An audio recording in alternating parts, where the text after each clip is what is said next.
the closer you sit to the camera. The first album that I ever owned was, or is, and will always be Sgt. Pepper's Lonely Hearts Club Band by the Beatles.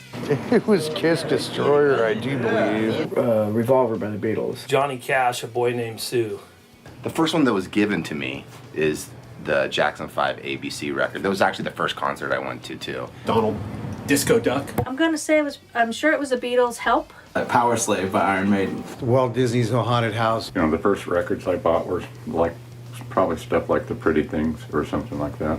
I still love those guys, what the Rolling Stones wanted to sound like. The first record I ever bought, I was 5 years old, and it's Kiss Alive. My grandmother bought me the Powerage AC/DC album when it had just come out, and I played the shit out of that thing. The untitled fourth Led Zeppelin record, you know, with like Rock and Roll, Black Dog, When the Levee Breaks. And I just thought that was so insanely heavy. I didn't know what I was getting into at the time. Led Zeppelin 2 on vinyl, a nice gatefold. We're an American Band, the Grand Funk record. It was so insane because it was this, gold gatefold thing. You open it up and all these hippies are naked with American flags everywhere. First record I bought was a Village People record. And the first record I owned is probably Sugar Hill Gang. First record I bought was Donovan's Sunshine Superman, a 7-inch. My mom was shopping for art stuff, and I had heard that song a lot on the radio. When I was 13, after years of my badgering them and threatening to buy records and play them on the living room stereo, they finally got me my own. I think they had morbid fears of what was going to happen when they opened the Pandora's box, and they all came true within, an hour or so. There was a Creedence Clearwater Revival album called Pendulum that had just come out, and then Steppenwolf II. We had to start somewhere. First record I bought was 45 by a Canadian band, Guess Who, called American Woman. I didn't really know what it was about. It was when it came out, I wasn't a teenager yet. I was still a grade school guy. Play it over and over and over. I don't know why that song got me. Something about the lick. My friend found a $50 bill in the bottom of the fruit jar, or the fruit bowl on the counter. I guess his dad's mentality would be, my kids don't eat fruit. I'll just hide the $50 bill here in the bottom of all of the fruit and it'll be safe. So we ended up talking my grandmother into driving us to the Del Amo Mall. My friend Chuck Underwood bought 2 copies, one for himself and one for me. And my dad loved this record because my dad would smoke pot at midnight and listen to it in the headphones. I was a Kiss kid. That's how I learned how to play drums, listening to Kiss. A friend of mine turned me on to AC/DC, and I knew that it drove my mom crazy because they were Haight-Ashbury hippies, and so they listened to cool music, Zeppelin and stuff like that, but AC/DC was too much for them, and it definitely drew the line in the sand as far as that's your music, this is my music. It was Jackson 5 Mania. They had their own cartoon. It was my favorite cartoon. I played the record to death. It's it's pretty whooped, but I still break it out every now and again. 2 Minutes to Midnight was the first song that my mom was really cool growing up, but that song scared the shit out of her. That was the first song that she was like, you do not listen to that record, you do not listen to that song, it's satanic. And of course, I was hooked from there.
Because people are getting squished up here. Even on the back. 1, 2, 3. As a kid, we listened to AM radio. You know, you get in the car, you turn the radio on, you had either, here in Los Angeles, you either had KHJ, which was the softer, nicer sounds, or you would have KRLA, which was a little bit grungier, a little bit dirtier, a little bit more soulful. It was kind of like the Beatles at KHJ and the Rolling Stones at KRLA.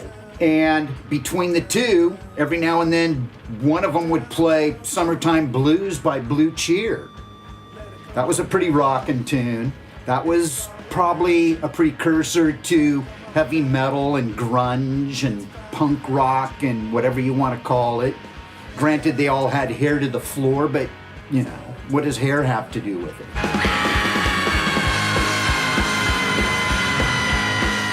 But like as a kid, I can definitely like it. It's sort of like I had this little yellow, like a tote thing that you put 45s on. You know, when there was no sleeves, you just stack them. And it was probably something my mother had given me. Like, here's the records that I had. And the record that I couldn't stop playing over and over again, I have no idea why, because I don't really love the songs today, would be Philadelphia Freedom by Elton John and Burn in Love by Elvis. And I played, it was just play it over, play it. It just the needle just kept coming off and going to the beginning. I play it 50 times in a row. It's a single by the Honey Bus called I Can't Let Maggie Go. And I think why this is even more special to me is that, yeah, it did come out in America, but it's not an American hit. And if you ask most British people, they know it more as a bread commercial, because that's what it sort of went on to do. But it was a really big English hit, and it's very string-driven. And it's kind of cool because Pete Dello, who wrote the songs, had this brilliant idea about doing strings before the whole ELO thing. And he quit the band shortly after this was a hit. And the band continued and made really good records, but he was sort of this genius that kind of quit early. The Beatles, with the B-side was For You Blue. But it was kind of a weird song that I think it was a George Harrison song. And I liked it a lot. I remember taking it to show and tell, and nobody in the class or the teacher liked it.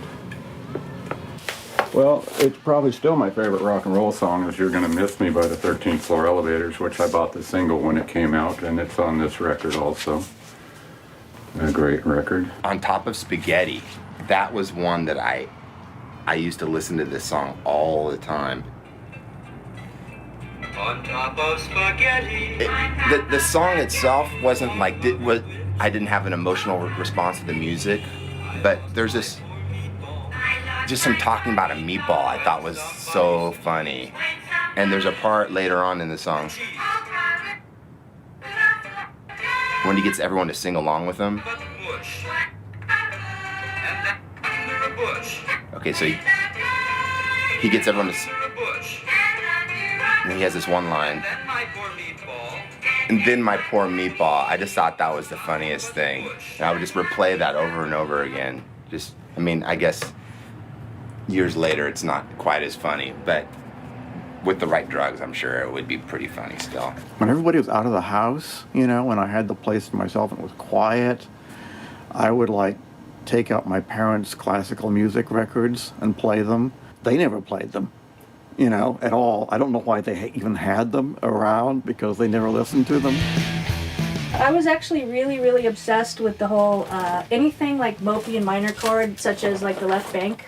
Look at that picture sleeve. I loved Walk Away Renee and Pretty Ballerina. Those are some of my favorite things. But anything along those lines, like the Zombies, anything that was like mopey and kind of twee, that was where I was at when I was a kid. My family would go to garage sales and stuff like that, and I just wanted monsters, you know what I mean? But if there was lots of records, and I'd look through records, I'd find all these monster-y kind of records. And this was in the 60s or early 70s, so stuff that I just blindly, not because I was hip or anything, but just blindly bought because of the monster factor, you know what I mean? I'm gonna go with Boston. Don't Look Back was the song I remember. Don't Look Back. Mr. Roboto. I guess it's just called Mr. Roboto. I remember hearing that and thinking, like, God, music's kind of cool. Like, that's weird.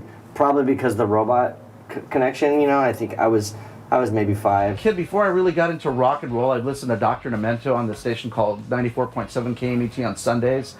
And I actually have the single here that I was really, really into. It was a single by a band called Barnes and Barnes. And it was a single called Fish Heads Back with High School Gym. And this single, for those of you that know about this record, Billy Newby from Lost in Space is one of the main vocalists. Him and his brother, or his friend Artie Barnes, put this together back in '78. And I think it's on Asinine Records, so this is really, really rare. I was at this show sitting in between bands that my friend Scott put on, and it was actually Articles of Faith, Wait, the song Wait. I was like, what is this? Then suddenly it just, it kind of has that leading in part, the intro, and then I was like, oh wow, and then it just broke into the fast part. I was like, oh my God, this is the greatest song like I've ever heard. Probably Shock Me, Kiss, because I had Kiss Live 2 on cassette, double cassette. But I remember Shock Me being one, and Rocket Ride. Those two songs, when I was a kid, like little kid, like Rocket Ride was my favorite fucking song.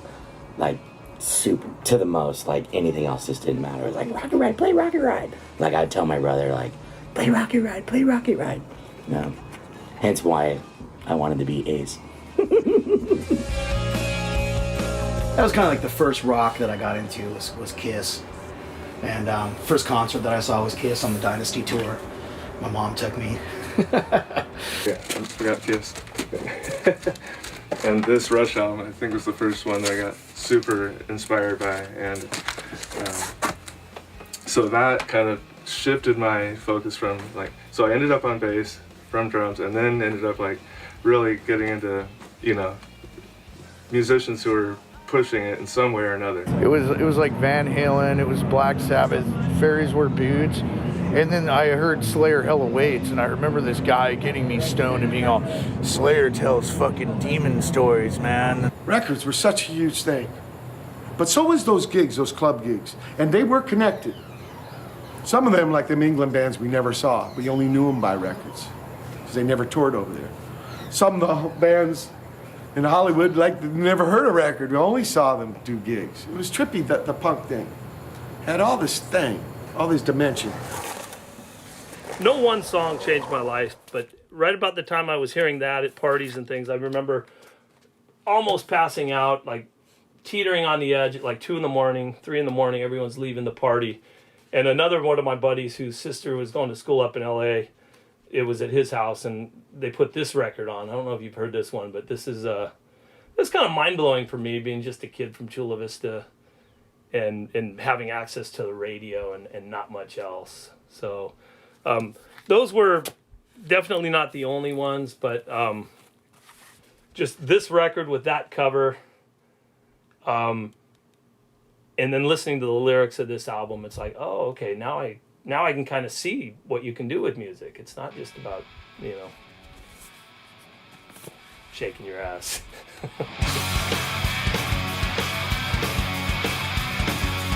The mainspring all these years for what I do would be Space Ritual, the live Hawkwind album when Lemmy was still in the band. And this was kind of my entry to spacier, more psychedelicized music, Because when I was getting into the MC5 and the Stooges, my friends were forsaking the Blue Oyster Cult for Yes and Emerson, Lake and Palmer.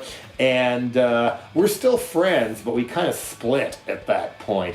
But this led me to appreciate, more ethereal music, and it didn't have to have stupid ass elves or a singer that sounded like a classically trained Donny Osmond or whatever. This was good stuff, and then the packaging was really nice on this thing too. Long before Crass, we had the Hawkwind album. I made these sleeves out of wrapping paper when I was in high school because I liked the record so much. But anyway, there would be no Holiday in Cambodia without Hawkwind. Fight Back by Discharge and Nervous Breakdown. Melvins, Glue Porch Treatments. It would have to be the thrilling, chilling sounds of the haunted house. Brown Reason to Live, the Butthole Surfers.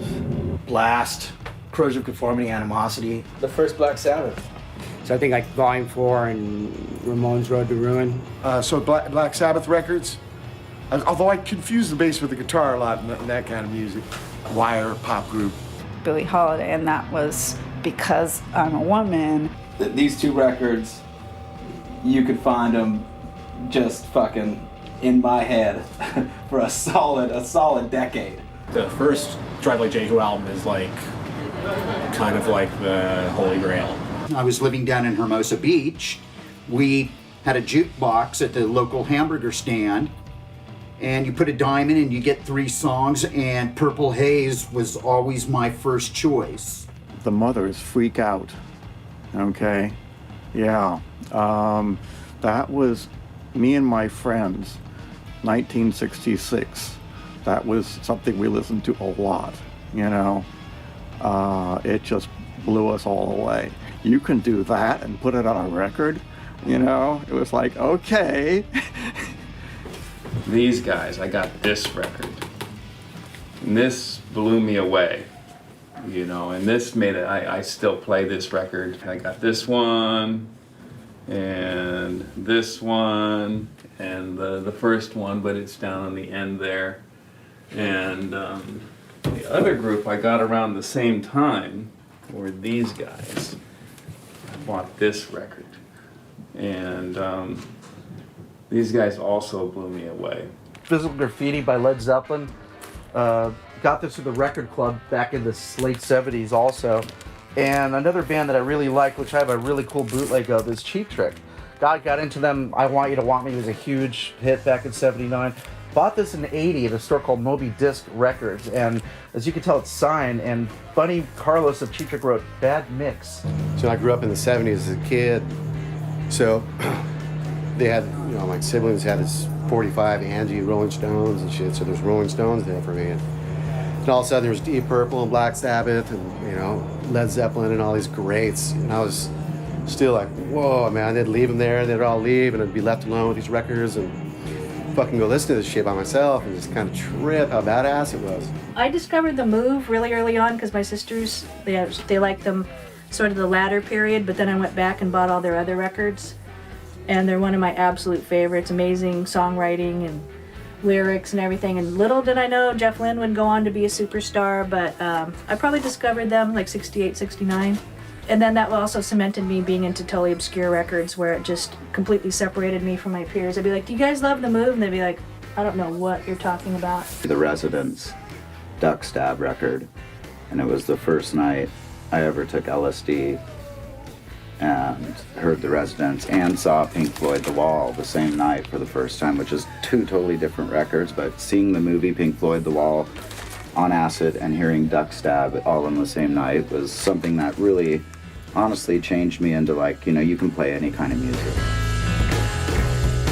Kiss was, again, it was kind of like I said earlier, kind of like the Jackson 5. They're superheroes, it was a comic book. It wasn't until later that I got into Alice Cooper, then I realized, things can be theatrical, but they can still totally kind of kick ass. Gang Crime by Drive Like Jehu was definitely a huge one. Really changed how I looked at music. And Click-a-Tatty Katawi's orchestrated and conducted by was a big one. Motley Crue Shout at the Devil was a big one. That one came out and had the pentagram. It was black. My mom hated it. Septic Death as my kind of being a skater and seeing like in Thrasher the artwork, all the Pushead Pus Zone and stuff, that pretty much got me going. And seeing like Caballero with a Misfits Crimson Skull t-shirt or whatever that's called, that made me like go, oh, I want, you know, that's neat, you know, because I started as just like a skater kid, you know. This one definitely was like the most aggressive, most pissed, you know, I like the voice and just I became just like a Septic Death, you know, they were my favorite band. I think I'd gone to a punk rock show in Austin, and they had been playing the Buzzcocks, and so I went into the local record store and said, hey, do you have anything by Buzzcocks? And the guy got really excited. He said, yeah, but they were out, and he said, well, if you like the Buzzcocks, you like this, and he got me the Incredible Shrinking Dickies. It broke me out. But it was the Ramones that really, like, more than any of the English punk stuff, the Ramones just totally blew doors, especially the live record. The double live Ramones record was just so intense. My head was sort of exploding. The first record that really made me think, oh, I can play that, was a Government issue, Fun Just Never Ends. It was so slowed down and so crunchy, it just like spoke to me. I just knew I could play like that, and I loved it. It was like it was made specifically for me. For sure, I'm gonna go with this Conflict, and Increase the Pressure record. I mean, it changed my life, man. The lyrics, I love the vocals, the guitar sound, the drumming is amazing. Anytime I was trying a bass player out for any of my bands, I would always give them this record going, I want this bass tone. And I mean, the lyrics, they'd always put in, just everything they stood for, man. They were just true anarchists. They were so militant with the mass of just going against the system that just, you know, and I'm still really kind of that way, but they'd always put in pamphlets and brochures, and on their lyric sheets, they'd put in things, you know, promoting animal rights with, you know, addresses of different animal liberation front. Polvos, Today's Active Lifestyles. That was a big one. That was when I first started smoking pot. And, whoa! And Unwound, Caterpillar, 7-inch, and then everything from Unwound. Unwound and Carp were the reason I started playing guitar in bands and like doing anything, really. I probably listen to this album more than any other record in my collection. And, you know, The Haunted House, The Very Long Fuse, Dogs, Your Pet Cat, Screams and Groans, Chinese Water Torture. You know, pretty strange, pretty weirdo record to start out with. What really defined me, I think, musically and as far as, you know, being a record collector was the Sex Pistols and figuring out, like, you know, punk, I guess, and basically I somehow discovered Nevermind the Bollocks, and there was this guy in my elementary school. This guy in my school was like, oh, I really want to hear that Sex Pistol album. I kept hearing how good it was. I also have this Suicidal Tendencies album. We should swap for like a week. And we both swapped, and we both were like, I don't really want to give this back, you know, and like, so those two records like really were like the start of it. You know, I was like, oh dude, here it is, like the rest of my life's ruined. I love this like insane music, you know.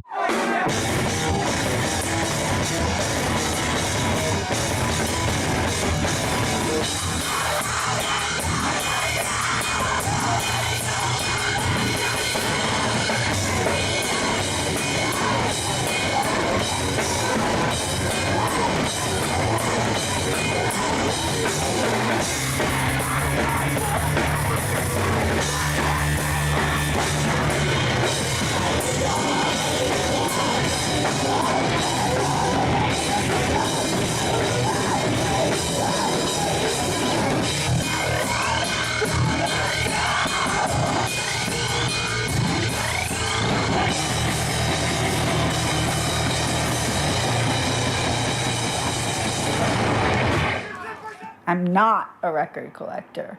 I think you can tell that. I'm not a record collector. I'm not a listener. And it possibly is because I've been a player all along that there's a more direct musical connection in terms of who I am with myself as a player. People often ask me who my influences are in playing, and I say the people I play with, the guitar players, the other bass players, the people, because my whole life that's been my musical connection more than this.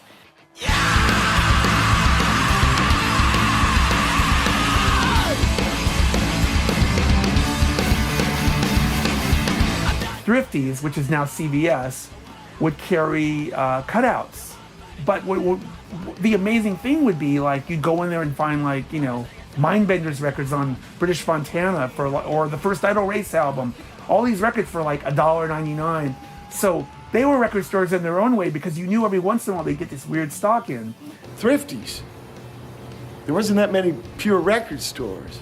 In fact, record stores also is where you could get like guitars and stuff. Yeah, it was really trippy in those days. Sears and Roebuck's next to the hardware section, or sandwiched in somewhere between the washers and dryers.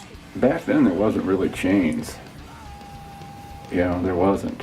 There was Wallach's Music City that I used to go to, and incredibly I'd find weird, strange psychedelic records I wanted, like Red Crayola and the 13th Floor Elevators. And actually in the Tower Records, I still can't quite figure this out, Tower Records in West Covina, I got a copy of the original Manson Lie record. That's a repo one there, the other one's in the box, but it's like I found one of those at the Tower Records. It's like, how the hell did this gonna end up here? First record I tried to buy was I wanted to buy the Partridge Family first record because it was like my favorite TV show in 4th grade, and so I was going to go buy. This kid brought it into school, the record, in 4th grade, and I was like, wow, where do you get that? And he looked at me like an idiot, like at a record store. So when I was a kid, my parents used to shop at Whitefront, which was sort of like, it was like an early version of Target, and you'd get your prescriptions there and your stereo stuff.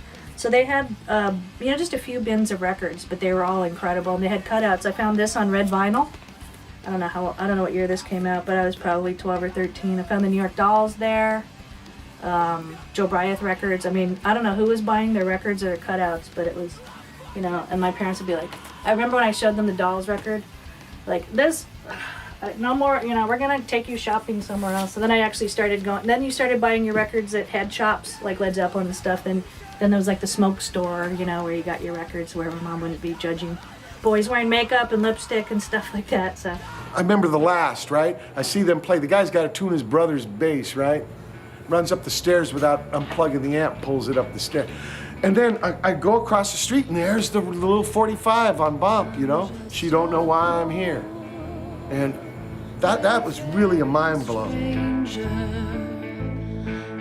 There was a store called Maze Music Mart in Panorama City, and I have a lot of records that just have, I don't have it, but let's pretend, MMM posted in the corner on the back. And you go in there and the guy was willing to order like a Yardbird single that wasn't selling, kind of thing, So I know I would go in there and look through his stuff and I would find things. There's no good record store in San Pedro, and I went to a big major record store's warehouse.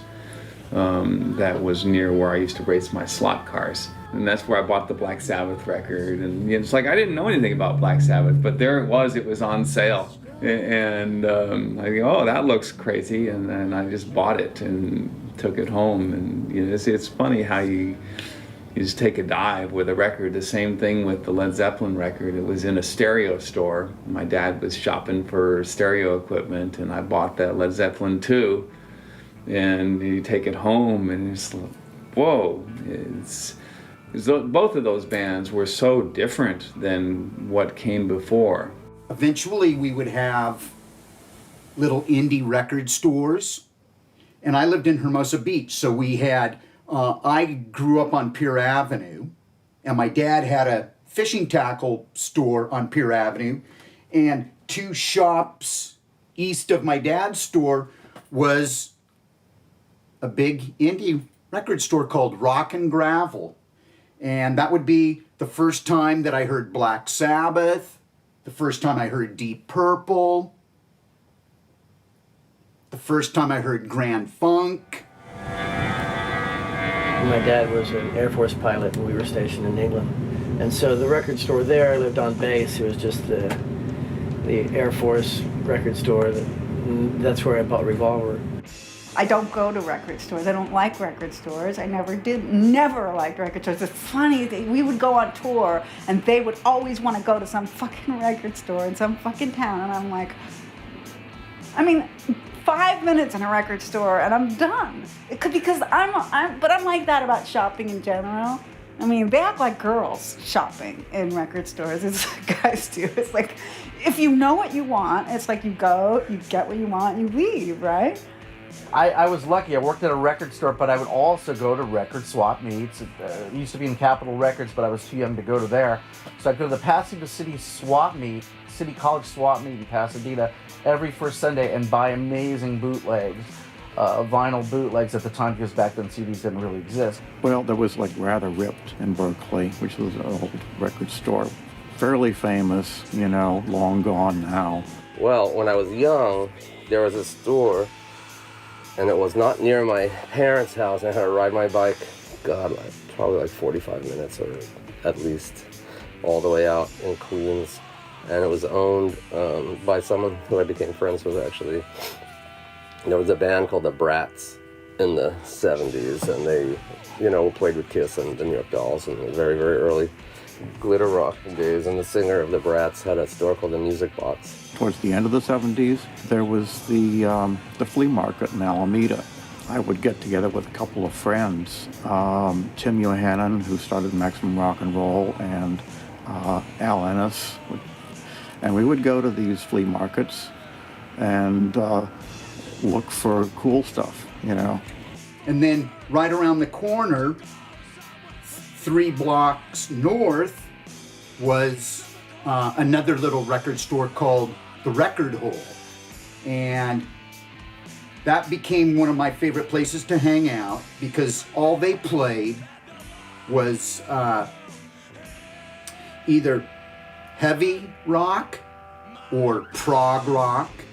I learned about Manfred Mann's Earth Band and King Crimson, Genesis, Gentle Giant, a bunch of Italian bands, Le Orme, PFM, Yes, of course, Yes. All of these bands are great bands for what they do. Now, maybe they're not your cup of tea, but that's neither here nor there. Local to me was a Licorice Pizza, which had a punk rock section, like the Cars and Devo and all the punk stuff of the day. And then Tower Records had a punk section about this big, and they also had an import section. So that's where you could start, pick up stuff from England. And most of the stuff I didn't really even like, but they just had it was literally judging records by their cover. This looked cool, so I buy it. That looks cool, I'll try this out, There was a place in Chula Vista called Licorice Pizza, and that they used to have, Licorice Pizza vinyl. So they had all kinds of vinyl, and we'd get those there. But mostly it was Off the Record when I was growing up, and that was in San Diego at a record shop out on Elkhorn Boulevard, the old Off the Record. And I used to buy a lot of stuff there. Like, I bought this exact record there, Celtic Frost, Into the Pandemonium. Went through a little metal phase where I still appreciate some metal, some Slayer or some this or that. Dinosaur Jr. is great. It's a great record. I bought this there. Off the Record or Lose Records. I went to a lot at Lose. Lose Records was pretty far away, and that wasn't until I was a bit older and was driving where I could cruise up there with regularity. But yeah, so it was those places. And then there was a couple weird places in PB that were, Werewolf Records. Like they were around for like maybe 2 or 3 years, and I bought a bunch of really cool records there. Off the Record, when they were on El Cajon Boulevard right near San Diego State, that was just mind-blowing. Cliff Cunningham was there. It was a weird experience. I just remember one thing I remember being there. I was a young kid at that time, and this skinhead guy comes in. They had a Dead Kennedys Nazi punks fuck off with the armband. I don't know if you remember that. And the skinhead guy comes in here and breaks it right in front of Cliff's face and pays him for it. I don't want that shit in this store. Off the Record out by college, that was a great place because the people who worked there were really cool. You would go in there and they obviously know you're a kid, didn't have a lot of money, and they would watch you probably out of the corner. I just kind of lost. And they would go, hey, what do you like? And you tell them, and get this record. A couple times I got steered the wrong way. But more times than not, though, they did their best to kind of connect people with good music, you know. I grew up in Vista, California, so you know, it's about maybe 40 minutes north of here, a little inland. Nothing great about that city at all. My family's from there. Grew up skateboarding there and stuff. But there was a record store there, obscurely titled Vista Records and Tapes. And it was a great record store, actually. And it was in the same shopping center that my grandparents would go grocery shopping at. So every day after school or whenever I was over there, which was a lot, I'd finagle my grandpa to give me a ride to Vista Records and Tapes, and I think he wanted to just get out of the house for an hour or so, and he could just hang in his truck. The guy would just hang in his truck for like 2 hours while I would just like scour through records and look at magazines, just for me to come out of the record store and like knock on his window and be like, "You think you can loan me like $5 to like get this album or buy this magazine?" You know, like, and so sure enough, he'd like, you know, okay, like, you're gonna make it up, you know, doing this or doing some chores and stuff, and just the best thing ever. It was always like, you know, once a week. That was good for like a new LP or something. So, thanks, Grandpa. It's so awesome.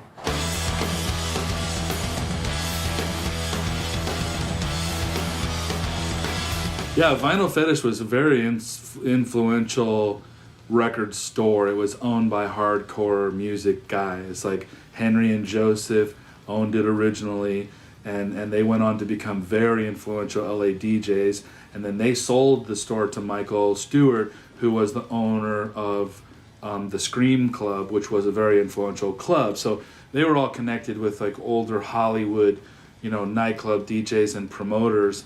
And so they came at it from huge music fans. You know, you'd walk into Vinyl Fetish and there would be a piece of glass over the counter, and underneath the glass was Polaroids of the Misfits and Susie and all, you know, just in the shop. You know, take a Polaroid and stick it under the glass. So when you walk in, you immediately were like, I'm in someplace special. And there was no filler records. It was truly indie rock, instrumental, pivotal, you know, vinyl only. Like, you know, they weren't even selling CDs at the time. I mean, even if they were available, they'd catch me listening to The Cult or something and go, okay, listen to this, and then turn me on to stuff that I missed when I was a kid, like Stooges. They introduced me to that stuff because my parents were a little lighter than that. So, you know, it was like, come on, kid, get with it, you know?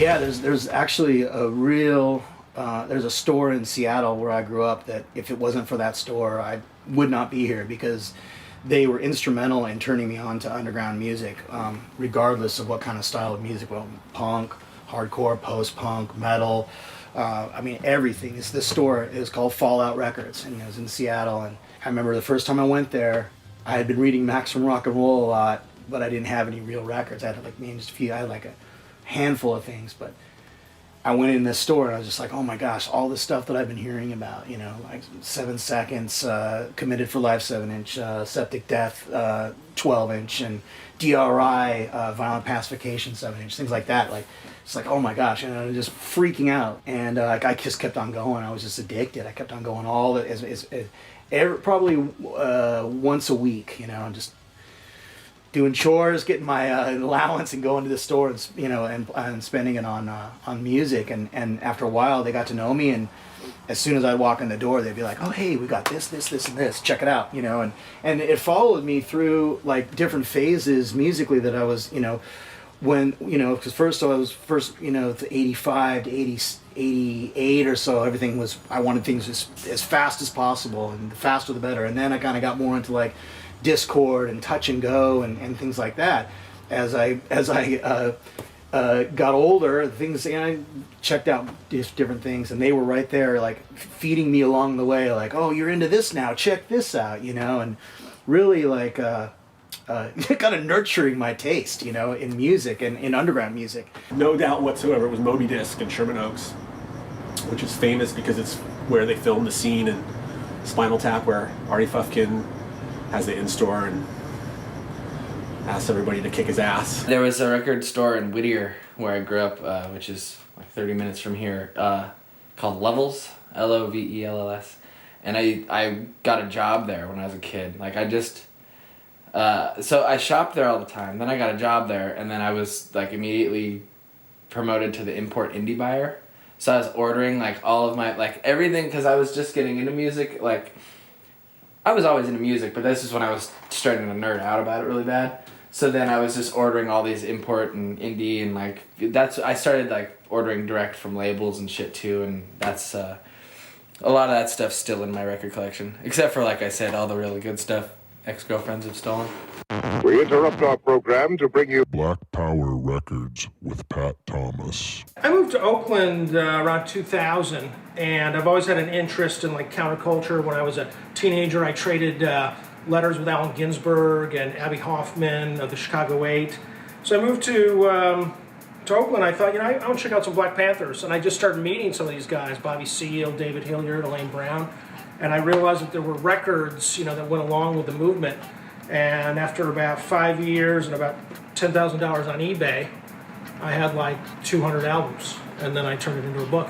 Reverend Franklin is Aretha Franklin's dad, and he was a very famous preacher, and he put out about 75 albums, mostly very religious, but here's one called The Meaning of Black Power. Melvin Van Peebles got into it, and he had to sing Free Huey Newton. This album, this is Kane the Blue Gorilla, and there's some great stuff on the back of this thing. The irony is that a true black artist may first be a true black Christian, and then he realizes what Christ meant when he said, "And no one come unto me but the Father but me." Kane saw the blue gorilla in the foothills of Missouri, and he talks about how this might be God. God is the blue gorilla. This also has Nile Rodgers of Chic when he was about 17 years old. He was a Black Panther. This is probably my favorite record. This is Elaine Brown of the Black Panther Party, and she's doing sort of an Edith Piaf, John Cale sort of European classical piano thing. Very, very interesting. This is a record that was put out by Motown, of all people, and this is interviews with black soldiers in Vietnam, and they're kind of talking about and wondering, why are they in Vietnam fighting against the yellow man when nobody respects the black man in the United States. Angela Davis, Free Angela. The Rolling Stones wrote a song about her called Sweet Black Angel. Huey Newton of the Black Panther Party, Listen Whitey. This is an album that some people say got Martin Luther King assassinated because he started opposing the Vietnam War.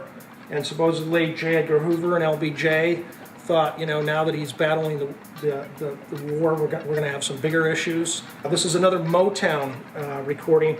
Motown started a label called Black Forum.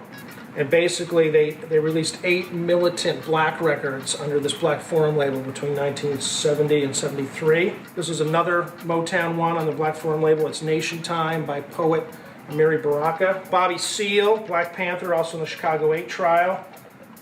Gagged and Chained. This is an album called Ain't No Ambulances for No Niggas Tonight. And supposedly during the Watts riots in 1965, a black guy called up an ambulance and said, "I need ambulance service," and this is what he was told on the other line.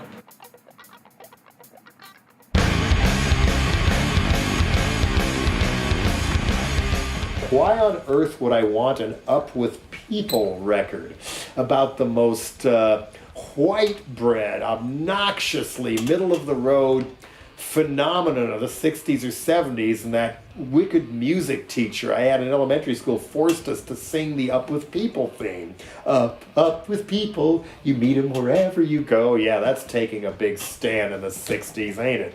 Well, the reason is because this super squeaky clean looking woman on the cover singing along with Up With People is none other than Glenn Close.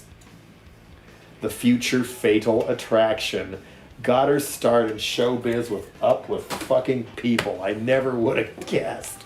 The last record I purchased was the Seeds record that I was talking about, which is very unmemorable, and it went into the stack of records to be traded in for credit. I think the last record I purchased was the Finer Flow.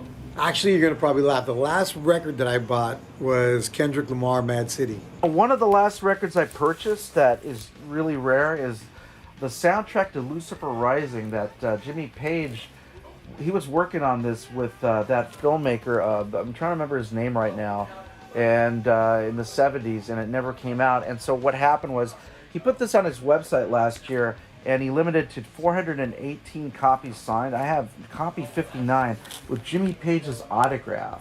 So this is one of the last things I purchased on the internet. A lady called Sawako and an album called Knew It, N-U-I-T. And it's trippy. It's like,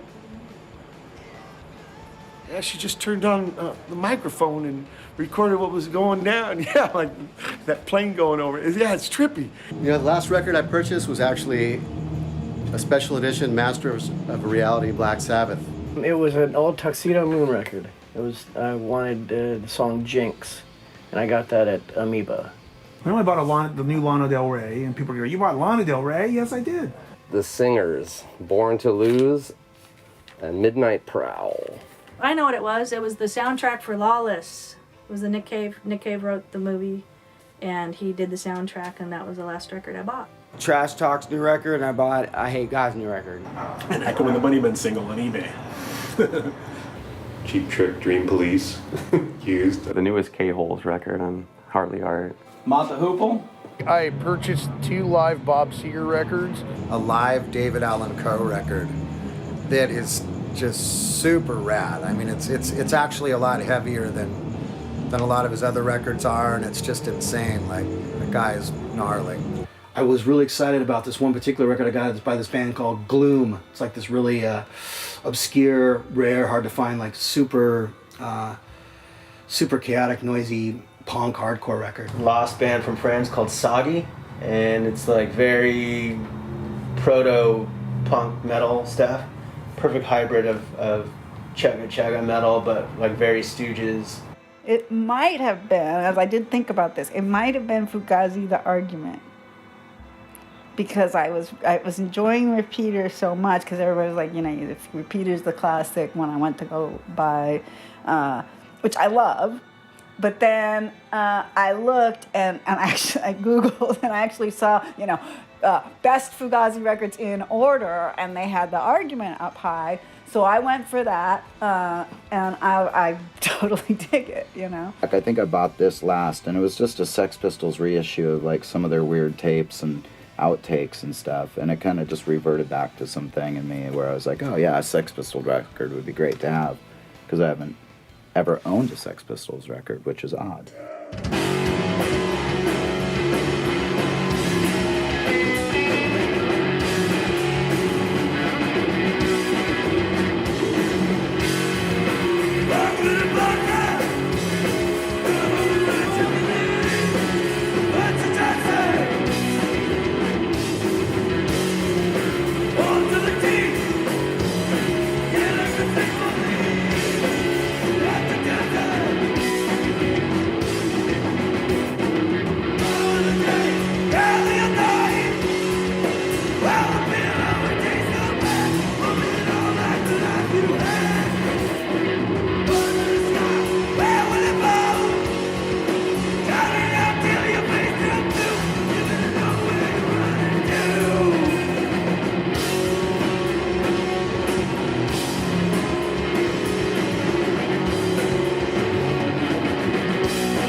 I think part of the magic that vinyl and records and blundering into cool music you never know existed holds for me is, I'm still a fan, and keep in mind fan comes from the word fanatic.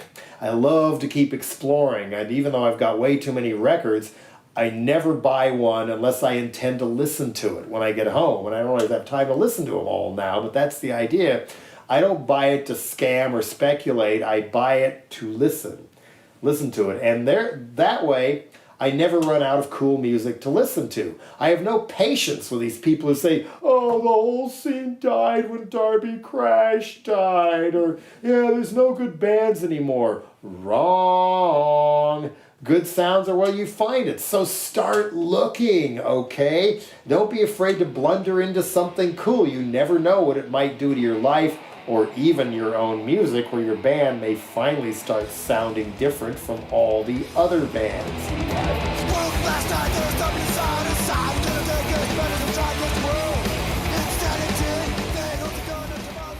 This is like the absolute worst question you can ask a record collector. This is, oh my God. Honestly, if I had to pick 5 records, only there was a gun to my head. Oh man, I don't know. The guns to my head. It's so tough. I don't know. I could just pick 5, and it would make. I don't have an answer because you know what? Put the gun. Pull the trigger. Pull the trigger. I can't pick 5. Man, if only people with guns putting them to other people's heads only wanted just that, the world would be a better place, wouldn't it? I don't know. I couldn't tell you even, one favorite, let alone 5. I don't know, man. I don't know if I can answer this. I don't know. It's a good question. It's a hard question. I'd probably lie to that person and give him 10 of my least favorite records. Shit. Dick, dude. Totally, someone should kick you in the balls for that. Oh, what I would say is shoot me. Just go ahead and pull the trigger. Because, yeah, no. I don't know. I'm sure I'm forgetting. I'm drawing a blank. That's the thing. That's what's great about music is that you don't have to define it in those terms. We don't live on a desert island. we don't have to just have 5. I didn't set out to possess piles and piles of records. I just wanted access to a whole fallout shelter of good songs that I liked to protect me from crappy radio.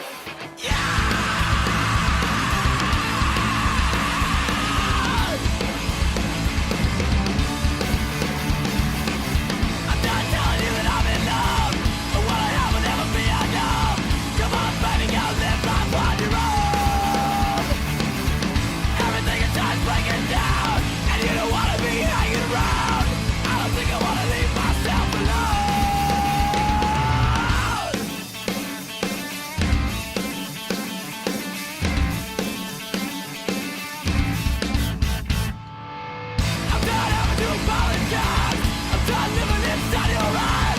When the lights go out.